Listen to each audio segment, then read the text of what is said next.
Hola chicos, ¿qué tal? ¿Cómo están? Buenas tardes o buenos días. Eso dependerá del horario que hayan decidido escuchar la grabación. Bueno, vamos a comenzar a transitar este camino que nos va a llevar todo un cuatrimestre. Creo que la mejor manera es hablando un poco sobre el ámbito de estudio de la microbiología.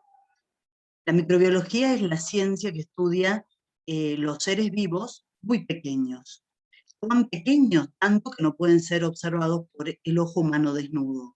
Es decir, necesitamos algún aparato como los microscopios que nos permitan hacerlos visibles. Y abarca el estudio de los protozoarios, las algas, las bacterias, los hongos y los virus. Nosotros en esta materia ponemos particular énfasis en bacterias, hongos y virus. Si hacemos un poco de historia, ustedes tienen que pensar que los microorganismos fueron los primeros seres vivos que aparecieron en la evolución de la vida en la Tierra. Es decir, tenemos que remontarnos alrededor de 3.700 millones de años, cuando algún ser que se alimentaba de sustancias orgánicas, alguna célula inicial primordial, comenzó a aparecer sobre la faz de la Tierra. Obviamente que eran individuos anaeróbicos, porque no había atmósfera y no había aire tampoco, en la Tierra no había oxígeno, y allí fue evolucionando hasta llegar a lo que es hoy. Es decir, los microorganismos fueron tremendamente exitosos, porque en la actualidad no existe lugar en la Tierra que no sustente algún tipo de población microbiana. Incluso en algunos lugares donde las condiciones ambientales son tan extremas que no puede sobrevivir un ser superior, ellos están. Me refiero a los fondos oceánicos, a 3.000, 4.000, 5.000 metros de profundidad, donde las presiones hidrostáticas son enormes, ellos están viviendo, a lugares donde las temperaturas son superiores a 100 grados centígrados. Por ejemplo, la fumarola, los geysers, esos chorros de agua que salen de la Tierra y que llevan temperaturas superiores a los 100 grados centígrados.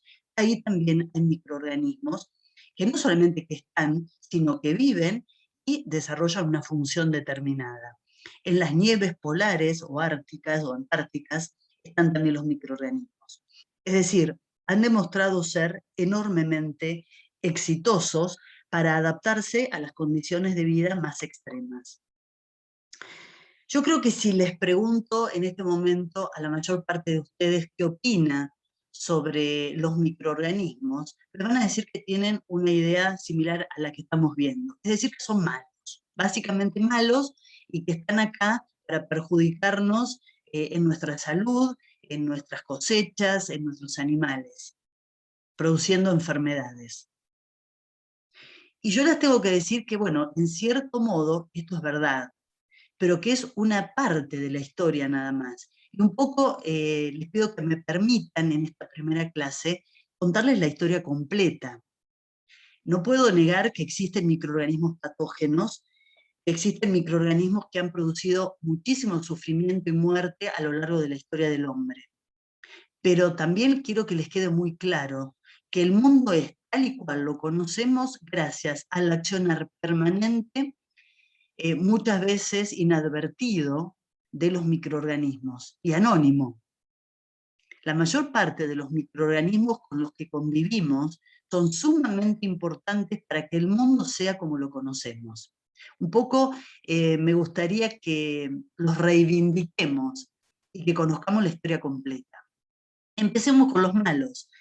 Sí, hay muchísimos ejemplos en la historia de pestes, de grandes pandemias, bueno, ni hablar de lo que estamos viviendo en la actualidad, que se han cobrado la vida de una gran parte de la población. Por ejemplo, el ejemplo que yo elegí, valga la redundancia, es la peste negra, la peste bubónica. En la actualidad sabemos que está producida por una bacteria que es la Yersinia pestis. Pero en esta época, estamos hablando de la Edad Media, el año 1340, 45 aproximadamente, la gente no tenía la más remota idea de por qué se moría. Y acá se mezclaba mucho con lo místico religioso y había un poco de castigo de los dioses, y por eso la gente se enfermaba y se moría. Esta epidemia de peste particularmente arrasó con alrededor de 50 a 70 millones de personas en ese momento. Es decir, el 75% de la población europea murió como víctima de esta gran pandemia. Hubieron otras también que seguramente conocen, la viruela, por ejemplo, el cólera, produjeron grandes epidemias y mortalidad en la población. Incluso siempre se habla de que el virus de la viruela ayudó a los conquistadores españoles a tener éxito con las poblaciones autóctonas. Muchos de los españoles que venían como conquistadores venían con el virus de la viruela. Algunos de ellos estaban enfermos, otros recuperándose, y trajeron el virus de la viruela por primera vez a América. Los nativos americanos nunca habían estado en contacto con este virus, por lo cual eran absolutamente susceptibles, y murieron en cantidades enormes debido al mismo. Digamos, fue una guerra bacteriológica, bueno, en este caso de un virus, pero una guerra biológica sin saberlo. Dejando de lado los microorganismos patógenos, aquellos que nos enferman y nos pueden llegar a matar. Vamos a hablar un poco, como yo les digo, para reivindicarlos, de todos aquellos microorganismos que cumplen funciones importantísimas en el mundo en el que vivimos. Tengan en cuenta que las actividades de los microorganismos, las actividades metabólicas me refiero, son sumamente variadas. Tienen una enorme versatilidad y cumplen funciones sumamente relevantes para el hombre. Están presentes, como les dije antes, en todos los ecosistemas y sus actividades presentan gran incidencia en nuestra vida. Por ejemplo, en el ambiente, en cualquier ambiente que ustedes piensen, en el suelo, en las aguas, están directamente relacionados los microorganismos con los ciclos biogeoquímicos de los elementos en el sistema. Es decir, los elementos me refiero al carbono, al azufre, al nitrógeno, esa recirculación permanente que existe de nutrientes, es decir, la degradación, por ejemplo, de cadáveres animales y vegetales, la mineralización de esos compuestos, es decir, la transformación de esos compuestos orgánicos en inorgánicos por algunos microorganismos, de manera tal de que estos queden a disposición de los vegetales que los pueden utilizar y arrancan nuevamente el ciclo. En gran cantidad de puntos en estos ciclos están tomando un papel preponderante las actividades de los microorganismos. Ni hablar de la industria de los alimentos.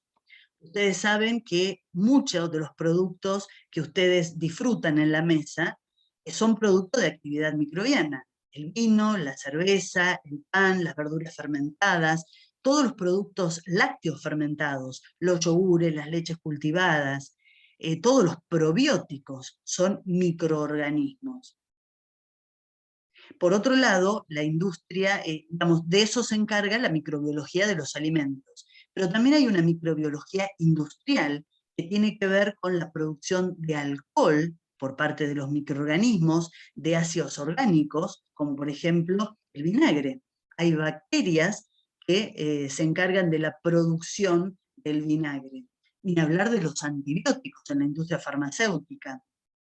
Enzimas microbianas que adquieren una gran importancia. Ustedes piensen, como yo les decía, los microorganismos están en lugares inusuales. Un microorganismo que vive a 90, 95 grados centígrados, claramente tiene enzimas distintas, que son sumamente interesantes para la industria. Un microorganismo que puede sobrevivir perfectamente en un pH 2. Tiene enzimas adaptadas a esas características que son muy interesantes para la industria.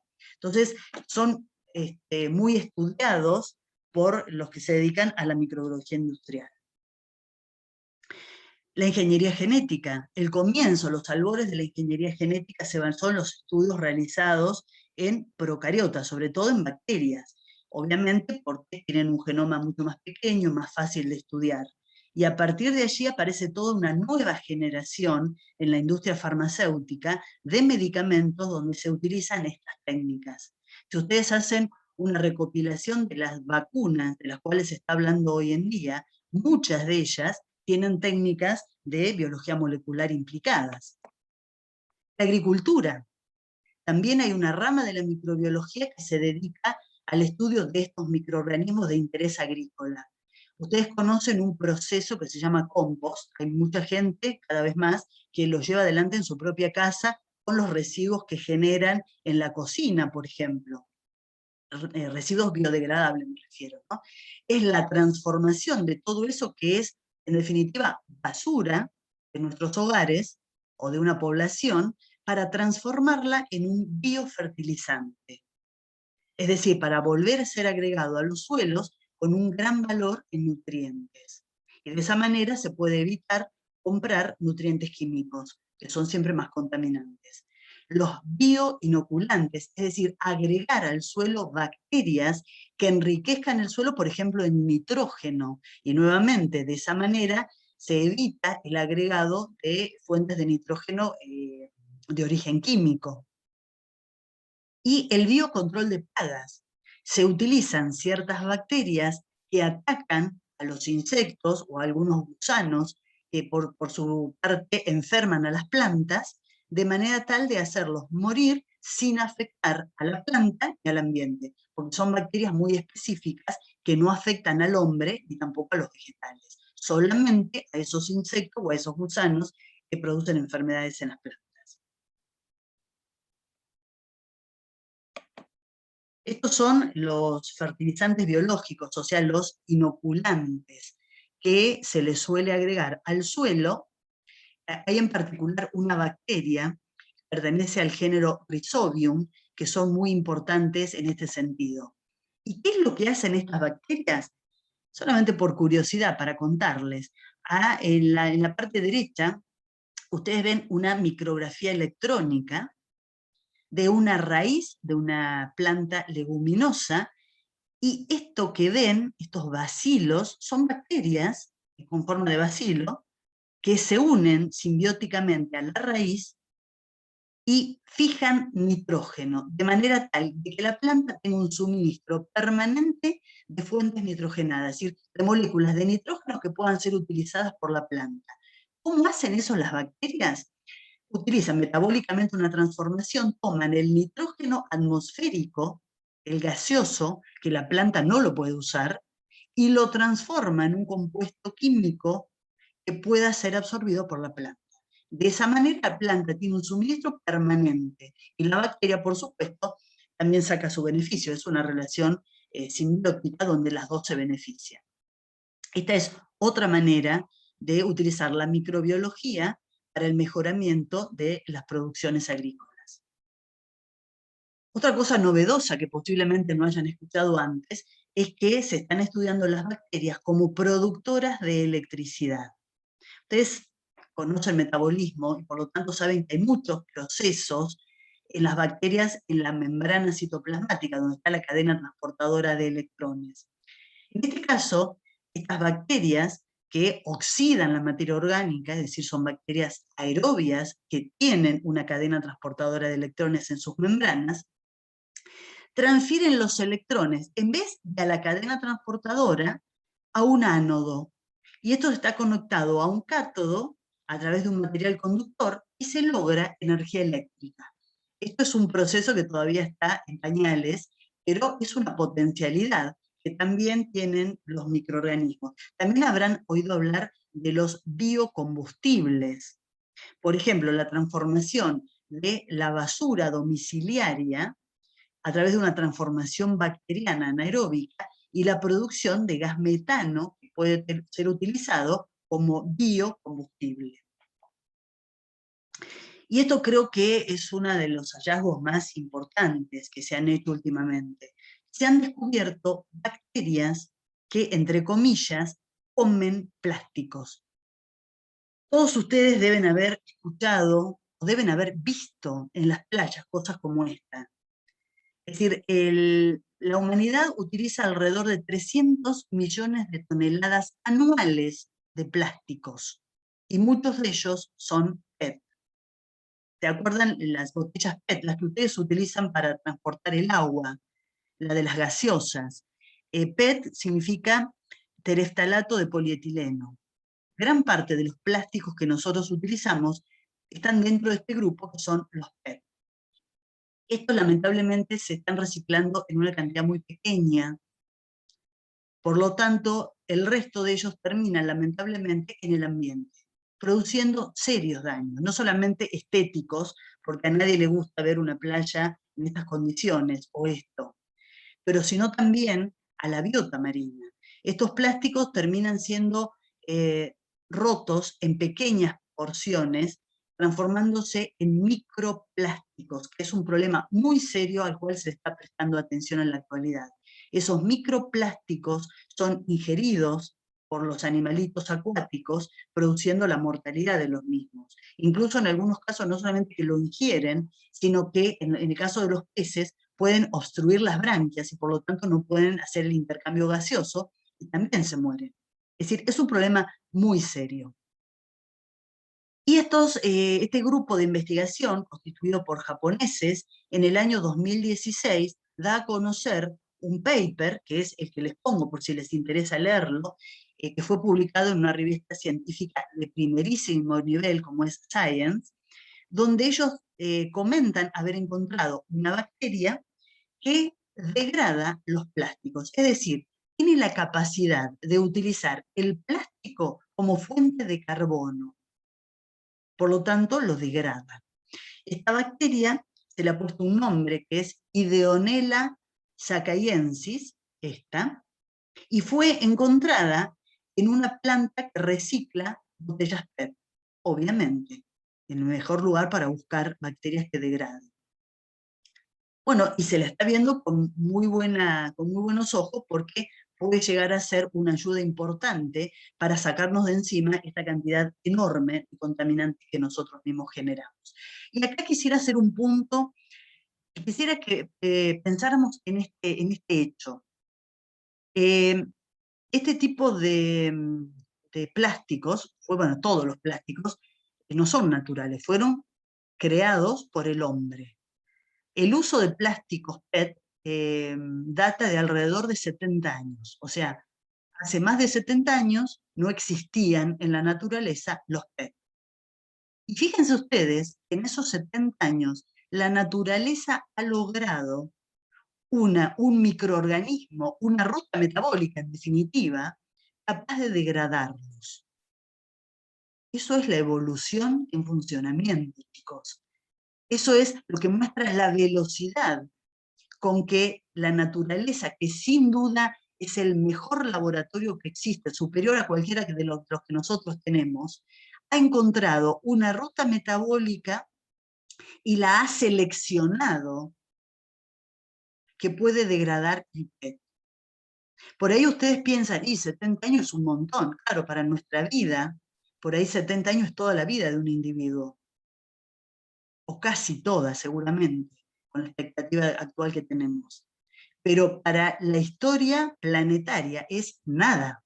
No se olviden que estamos hablando de que la vida comenzó en este planeta hace 3.700 millones de años. O sea, 70 años es nada para la evolución, y ya lo ha logrado. Se los dejo como idea para que lo vayan pensando, ¿no? Para que vayan conociendo el mundo de los microorganismos. Bueno, ¿cómo se clasifican los microorganismos? Como todos los seres vivos. Se clasifican en procariotas, que son bacterias y arquea. Estos generalmente se llaman dominios. A partir fines de los años 70, se ha dividido a los seres vivos en 3 dominios: bacteria, arquea y eucaria. Bacteria y arquea está dentro de los procariotas, o procariontes, como se lo suele decir. ¿Cómo se nombran a los microorganismos? Igual que cualquier otro ser vivo. Se le asigna un género y una especie. En este caso, Escherichia coli es una bacteria sobre la cual vamos a charlar bastante en distintos momentos, la utilizamos como ejemplo siempre. Se lee Escherichia coli y no Escherichia, esto es latín, y la CH se pronuncia como en el italiano. Siempre el nombre genérico con mayúscula y la especie con minúscula. Eso es siempre así. Y yo les agradecería que presten atención, porque también hace a la formación o el conocimiento en microbiología escribir correctamente los nombres de las bacterias. Bueno, hagamos un pequeño raconto de los nombres más importantes que hicieron a la microbiología. La microbiología como ciencia aparece recién hacia fines del siglo XIX, o sea que es una ciencia bastante moderna. Esto tiene dos razones, por lo menos, de ser.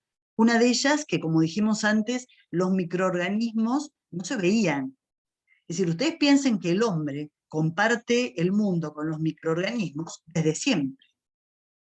Sin embargo, recién en el siglo XIX fuimos conscientes de la importancia que ellos tenían en nuestras vidas, para bien o para mal, pero que están permanentemente atravesando nuestra vida.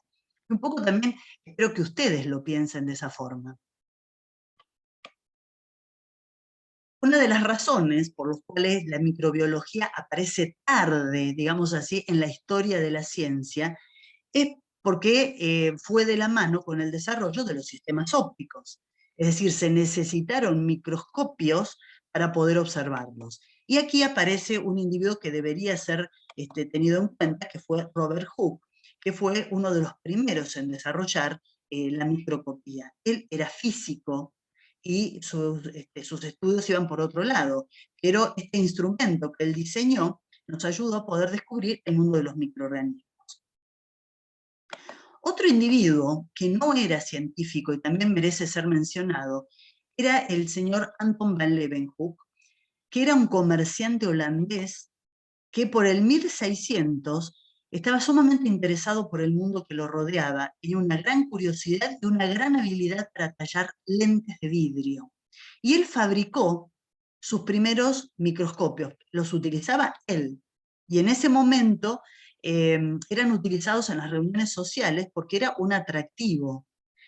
Esto es un microscopio de los que diseñó Van Leeuwenhoek, que todavía se siguen utilizando, no se utilizan, perdón, se siguen manteniendo en algunos museos. Este es el tamaño que tenían, esta es la lente, una lente biconvexa que él ubicaba entre dos placas metálicas que eran estas. Entonces, acá hay una placa, abajo hay otra, y estas sostenían a esta lente biconvexa. Y esto que ustedes ven acá, este palito, sería la platina. Era del tamaño de una punta de un alfiler, y ahí él colocaba sus muestras. Estos tornillos, este y este, lo que permitían era subir o bajar la primitiva platina, o acercarla o alejarla de la lente, y de esa manera enfocar lo que él quería ver.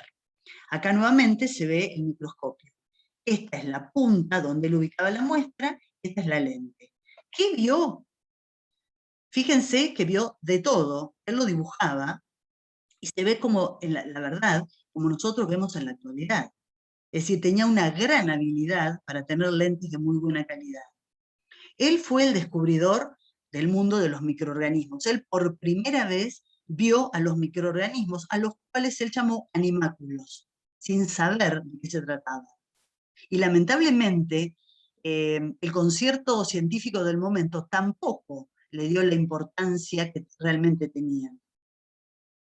Él descubrió la presencia de esos animáculos en el agua estancada, en raspados que hacía de sus propios dientes, miró su propia materia fecal y descubrió que tenía parásitos, o por lo menos lo que nosotros sabemos hoy que son parásitos.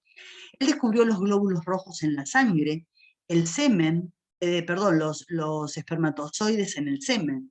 Es decir, hizo aportes sumamente importantes a la ciencia del momento sin ser un científico, era un comerciante. Estamos a fines del siglo XIX y todavía, aunque parezca mentira, había ciertas preguntas sin resolver. Dos de ellas eran si existía la generación espontánea y la otra, cuál era el origen de las enfermedades. Siglo XIX, o sea, en la historia, ayer no más. Todavía se seguía discutiendo si la generación espontánea existía o no. ¿De dónde viene esa teoría que para nosotros en la actualidad es hasta irrisoria? Fue propuesta por Aristóteles y posiblemente justamente por eso, ¿no? Por el principio de autoridad. Si alguien con una talla intelectual tan elevada como Aristóteles en el siglo IV a.C. dijo que existía generación espontánea, es decir, que la vida podía surgir a partir de compuestos inanimados, ¿cómo nos vamos a atrever a desdecirlo o a decir que se equivocó? Un poco eso fue lo que llevó a que todavía en el siglo XIX había parte de la ciencia o de los científicos que apoyaban la generación espontánea. En este sentido, el padre de la microbiología, el francés Louis Pasteur, hizo experimentos impecables que echaron por tierra definitivamente la idea de que podía existir generación espontánea. Y dejó muy en claro que todo ser vivo procede de otro ser vivo anterior. Seguramente que ustedes saben que el aporte de Pasteur a la microbiología y a la calidad de vida en general fue enorme. Uno de sus desarrollos, además de aportar al conocimiento del mundo de los microorganismos, fue la pasteurización, ese tratamiento térmico que nosotros seguimos utilizando en una enorme cantidad de productos, pero seguramente lo conocerán en la leche. Pero hay salchichas pasteurizadas, pastas pasteurizadas. Es un proceso muy útil en la microbiología de los alimentos que ayuda a la preservación. Él lo describió para la conservación de los vinos. Francia, ustedes saben que siempre fue un gran productor de vinos de calidad. En ese momento estaban teniendo problemas con los vinos, y ahí fue convocado, él era químico en realidad, y se le ocurrió este tratamiento para mejorar la durabilidad de los vinos. Pero por otro lado también hizo gran cantidad de experimentos, y uno de ellos que pasó a la historia como el de los balones en cuello de cisne, que posiblemente lo conozcan, pero con él logró demostrar que para que existan, en este caso, microorganismos, tiene que haber microorganismos previos, si no, no aparecen.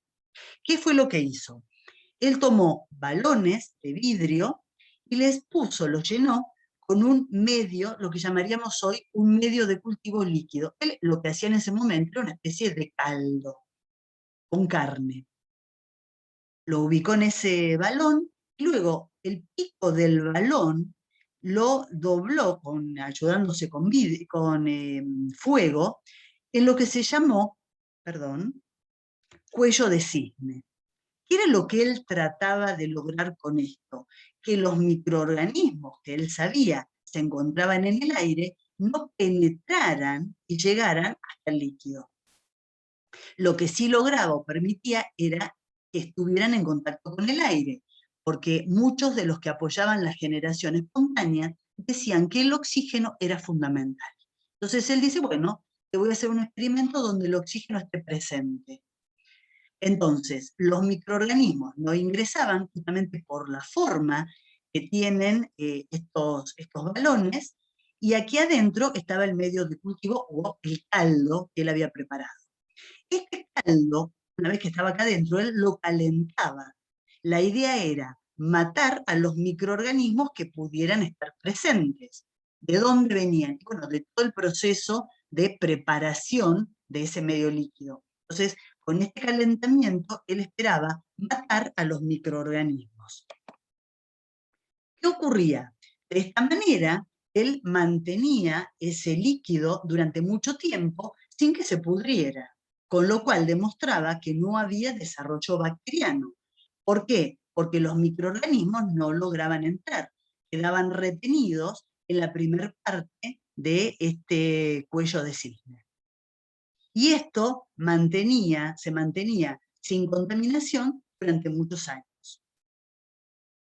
Luego, él lo que hacía era permitir en algún momento que el líquido se pudiera en contacto con esta parte contaminada del cuello de cisne, y ahí sí, rápidamente, a los pocos días, el líquido que estaba en su interior se pudría por el desarrollo microbiano.